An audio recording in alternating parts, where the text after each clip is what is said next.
Hey there, friends. Every morning in 111, we talk about the weather. So we're going to read a book called The Rainy Day. Let's see what happens. Here is the sun. Here is the cloud.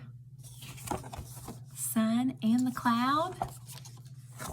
Here is the rain.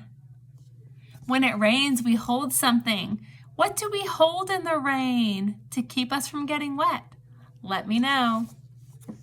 Here is the lightning. Here is the rainbow. That's the best part. When the sun and the rain meet, we get a rainbow. Hope you like this book. We'll talk about the weather again today. See you soon.